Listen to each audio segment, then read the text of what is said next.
कोविड-19 पर आधारित इस विशेष कार्यक्रम में आपका स्वागत है। मैं हूं दीपेंद्र सिवाच।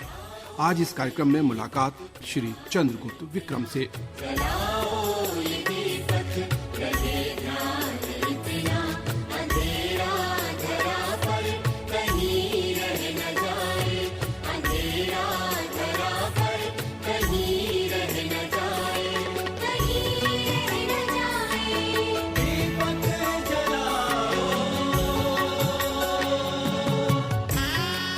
आज लॉकडाउन 4 का 5वां दिन और कुल मिलाकर 59वां दिन है।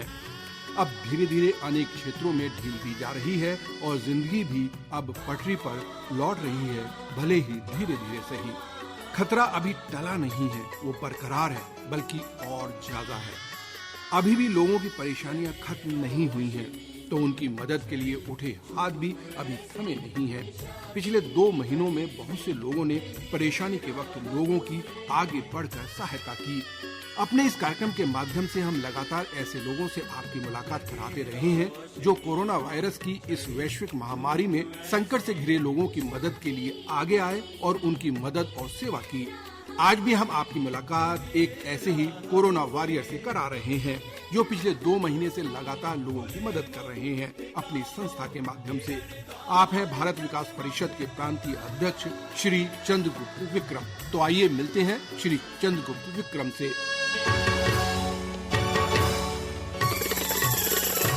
चंद्रगुप्त विक्रम जी, आपका हमारे कार्यक्रम में बहुत बहुत स्वागत है। नमस्कार, धन्यवाद। इस समय लॉकडाउन चल रहा है और ये 4था चरण है लॉकडाउन का, और हम लगातार पिछले करीब 60 दिनों से घर पर रह रहे हैं। आप किस तरह से घर पर रह रहे हैं और किस तरह से लॉकडाउन का पालन कर रहे हैं? इसका एक बहुत अच्छा उत्तर है जो सबको अपने जीवन में रखना चाहिए। हम सिर्फ अपने लिए नहीं बने, दूसरों की सेवा के लिए बने हैं। हम घर में रहकर भी सेवा कर सकते हैं और अपने जो संपर्क हैं उनके माध्यम से भी हम सेवा करवा सकते हैं। तो जितनी भी सेवा हो जाए वो उचित है। और जो आपने प्रश्न पूछा है किस तरह से करते हैं, तो सुबह सूर्य नमस्कार से प्रारंभ होता है हमारा दिन, और 13 बार सूर्य नमस्कार किया। उसके बाद में दिन में थोड़ा स्टडी करना होता है, शाम को थोड़ा हवन करते हैं और प्राणायाम वगैरह करते हैं, और फिर थोड़ा प्रार्थना वगैरह करके अपने बच्चों के साथ में भोजन करके तब फिर विश्राम करते हैं। लेकिन इस बीच में जितने भी दूरभाष आते हैं उसमें अपनी टीम के द्वारा जहाँ जहाँ भी संपर्क हो सकता है उसके माध्यम से जिसको भी सेवा करनी है वहाँ सेवा करते हैं। हमारे 5 सूत्र हैं। सबसे पहला हमारा सूत्र है सहयोग करना, संपर्क करना, सेवा करना, अच्छे संस्कार देना और समर्पण का भाव रखना। तो इस भाव से हम लोग कार्य कर रहे हैं। जब हम किसी एक चीज को बचाने के लिए कुछ करते हैं तो कई बार ऐसा होता है कि छोटे छोटे बहुत सारे संकट हमारे सामने खड़े हो जाते हैं। और जब हमने कोरोना से लड़ने के लिए लॉकडाउन किया तो बहुत सारे लोगों के सामने खाने पीने की दिक्कत आई, उनकी रोजी रोटी की दिक्कत आई, और उस समय बहुत सारे ऐसे हाथ होते हैं जो उठ खड़े होते हैं और उनकी हेल्प करते हैं। उनमें आप भी हैं। तो किस तरह से आप पिछले 2 महीने से लोगों की हेल्प कर रहे हैं, उसके बारे में हमारे श्रोताओं को बताएं। आपने बिल्कुल ठीक कहा। ये लॉकडाउन 4 तक आते आते पूरी दुनिया हिल गई। लोग घर में बैठे बैठे ही सड़क पर आ गए। कहते हैं ना कि मैं तो सड़क पे आ गया, लेकिन व्यापार करके नहीं आया, घर में बैठे बैठे सड़क पर आ गया। ऐसे बहुत सारे परिवार हैं, चाहे वो लेबर क्लास हो या मध्यम वर्गीय हो। तो इन सब के लिए बहुत दिक्कत है। और हमारा क्योंकि ध्येय है कि एक भी आदमी भूखा नहीं सोना चाहिए। लेकिन इस कोरोना काल में जैसे चाणक्य ने कहा था बहुत वर्षों पहले कि जब दुश्मन अदृश्य होता है तो स्वयं को भी छिपा लेना चाहिए। तो मैं तो एक संदेश दूंगा बड़े बुजुर्गों के लिए या छोटे बच्चों के लिए।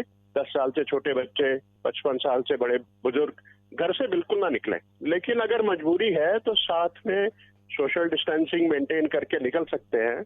और हम लोग अपनी टीम के द्वारा, और इस समय मैं धन्यवाद दूंगा अपने पुलिस के साथियों को और सिविल डिफेंस के साथियों को, क्योंकि मैं सिविल डिफेंस में भी 21 वर्षों तक मैंने काम किया है। सिविल डिफेंस का चीफ वार्डन रहा हूं, तो मुझे पूरा इसका ज्ञान है। और राष्ट्रीय स्वयंसेवक संघ का भी भाग संचालक हूं। तो एक बहुत अच्छी लंबी बड़ी चौड़ी टीम हमारे पास में है। लेकिन टीम तब तक काम नहीं कर सकती जब तक पीछे से उसको सपोर्ट ना हो।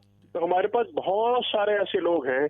हमारे जो अपने सदस्य हैं भारत विकास परिषद में उत्तराखंड पश्चिम में 766 मेंबर हैं और सभी बड़े समर्पित हैं।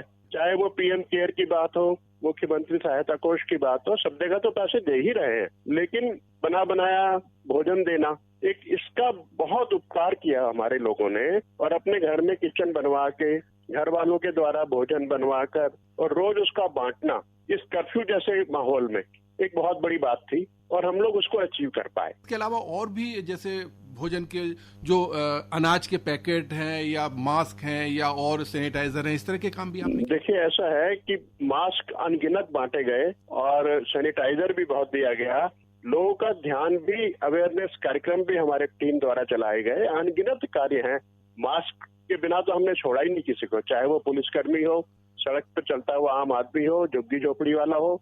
और सैनिटाइजर की बहुत ज्यादा आवश्यकता थी, वो दिए। यहाँ तक कि हमने हैंड ग्लव्स भी बहुत ज्यादा दिए और साथ में बिस्कुट। हमारे जितने भी साथी हैं अपनी गाड़ी में जब निकलते हैं पास लेकर, तो अपनी गाड़ी में बिस्कुट के पैकेट, छाछ, मट्ठे के पैकेट और इस तरह का कुछ सामान जरूर रखते हैं साथ में।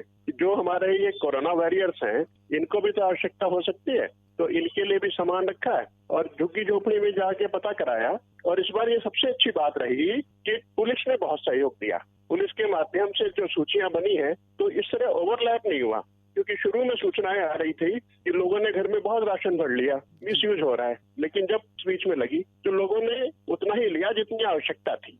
तो मैं समझता हूँ कि जो हमने राशन की किट बांटी है, करीब 1600 राशन किट बांटी है, वो सही हाथों में गई है। बहुत बढ़िया काम हुआ। इसके लिए आपने कुछ सर्वे किया था कि इन लोगों को आवश्यकता है, तभी आपने उनको बांटी?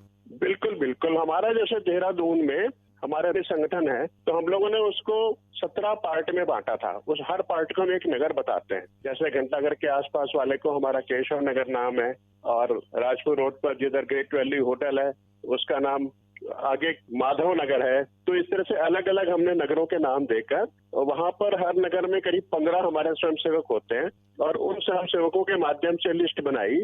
और ऐसा कोई घर नहीं छोड़ा हमने जहां हमारे संपर्क ना हुआ हो। संपर्क ही हमारा मेन काम है।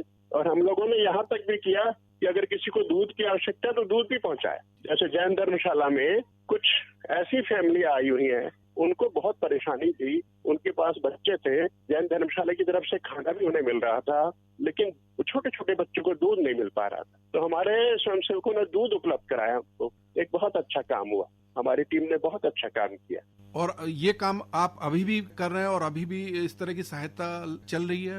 अभी पिछले 3 दिनों से, जब से लॉकडाउन 4 शुरू हुआ है, हम लोगों ने कोई काम नहीं कर रहे हैं। सिर्फ जितने हमारे कोरोना वॉरियर्स थे उनका हमने सम्मान किया बिना किसी गिफ्ट दिए, जगह जगह जाकर जिन लोगों ने भी काम किया। और पिछले 3 दिनों से अब कोई काम नहीं हो रहा है। बाहर से भी आपको सहायता मिली? और लोग, जैसे होता है कि अगर कोई आगे बढ़ के काम करता है तो फिर उसके साथ बहुत सारे लोग जुड़ना चाहते हैं और वो हेल्प करना चाहते हैं, तो इस तरह से आपके साथ भी बहुत सारे और लोग भी जुड़े? हमारे साथ बहुत लोग जुड़ गए। कुछ लोग तो ऐसे जुड़ना चाह रहे थे कि जैसे पता नहीं कितना पैसा खर्च करना चाहते हैं। वो चाहते हैं कि हम लोग भारत विकास परिषद के माध्यम से, कोई 2 लाख खर्च करना चाहता है, कोई 50,000 खर्च करना चाहता है, लेकिन हमने किससे कैश नहीं लिया। अगर कैश की बात किसी ने करी भी है तो उन्हें कहा कि आप पीएम केयर के नाम चेक बना के दे दें या ट्रांसफर कर दें या मुख्यमंत्री राहत कोष में दे दें। लेकिन सामान बहुत लोगों ने दिया। यहाँ देहरादून में कई व्यापारी हैं जिन्होंने बोला, साहब जितने राशन की किट चाहिए मेरे से ले लीजिए। एक सज्जन है राजपुर में, वो कहते हैं जितना आपको खाना बनवाना है मैं बनवा के दूंगा, बांटने की जिम्मेदारी है आपकी। तो ऐसे बहुत सारे ऑफर्स हमारे पास अभी भी हैं, लेकिन हमने पिछले 3 दिनों से अभी सब समापन कर दिया है। जितनी जगह भी किचन चल रही थी, सेवा कार्य चल रहे थे।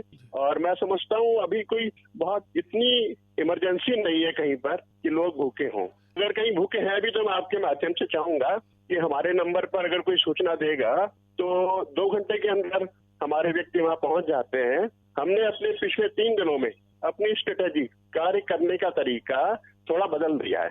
अब वो सेवा न होकर जिस तरह से क्वारंटीन करे जाते हैं, बाहर से बहुत प्रवासी लोग देहरादून में आ गए। कल भी हमें एक शिकायत मिली, परिवार यहाँ काली मंदिर के पास में क्वारंटीन में है, लेकिन वो बाहर घूमते हैं। तो हमारी टीम फौरन गई और उन्हें रिक्वेस्ट भी करी, थोड़ा डाटा भी हो, और वो अब अंदर है। तो इस तरह का काम आजकल हम लोग देख रहे हैं। अच्छा, ये जो काम आप कर रहे हैं ये सिर्फ देहरादून में कर रहे हैं या पूरे प्रदेश भर में हो रहा है?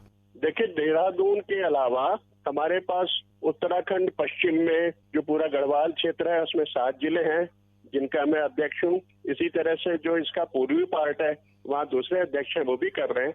पूरे भारतवर्ष में इस तरह से काम हो रहा है और भारत विकास परिषद ने 5 करोड़ रुपए इकट्ठा करके पीएम केयर में जमा भी किया है पिछले हफ्ते। आपने भी बताया कि अगर कोई ऐसा व्यक्ति है जिसको बहुत आवश्यकता है सहायता की या खाने की या किसी भी तरह की प्रॉब्लम की, तो वो आपसे संपर्क कर सकता है, फोन पे संपर्क कर सकता है या स्वयं आकर संपर्क कर सकता है। और अगर वो ठीक है तो हम लोग पुलिस के माध्यम से उसको तुरंत सहायता दिलवा देंगे। क्या आप फोन नंबर बताना चाहेंगे?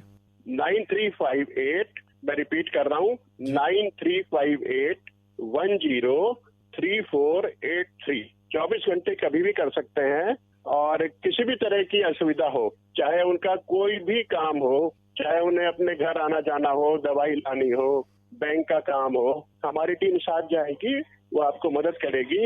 इससे भी मैं बता देता हूँ कि मैं यहाँ पर रिकॉर्डिंग करा रहा हूँ, लेकिन जो मेरा ड्राइवर है वो एक 80 साल के बुजुर्ग को लेके बैंक गया हुआ है। बहुत दिनों से, वो 2 महीने से बैंक से उन्हें कुछ फोन आ रहा था तो वो बैंक गए। तो इस तरह का अगर कोई छोटा मोटा भी काम है, किसी को दवाई चाहिए, किसी के बाद पैसे खर्च हो गए, वो बाद में देगा या नहीं देगा वो कोई बात नहीं, लेकिन अब उसको मदद तुरंत मिलेगी। अंत में हमारे जो श्रोता हैं उनको आप कुछ संदेश देना चाहते हैं, कुछ कहना चाहते हैं इस लॉकडाउन के बारे में? मैं सभी को अपनी तरफ से कहना चाहूंगा, ये एक दहशत है, दहशत, और दहशत से ही आदमी टेंशन में आ जाता है और वो फिर बॉडी की इम्यूनिटी को कम करता है। तो जैसे कि आयुष मंत्रालय ने भी कहा है, थोड़ा सा वार्म वाटर पिएं, ठंडी चीजों से दूर रहें, यही मेरा संदेश है। चंद्रगुप्त विक्रम जी, आप हमारे साथ जुड़े और आपने अपने विचार हमारे साथ साझा किए, आपका बहुत बहुत आभार, बहुत बहुत शुक्रिया। मैं भी धन्यवाद देता हूँ आकाशवाणी का। नमस्कार। ये थे भारत विकास परिषद के प्रांतीय अध्यक्ष श्री चंद्रगुप्त विक्रम। आज के कार्यक्रम में बस इतना ही। अब दीपेंद्र शिवाज को ये कार्यक्रम समाप्त करने की अनुमति दीजिए। नमस्कार।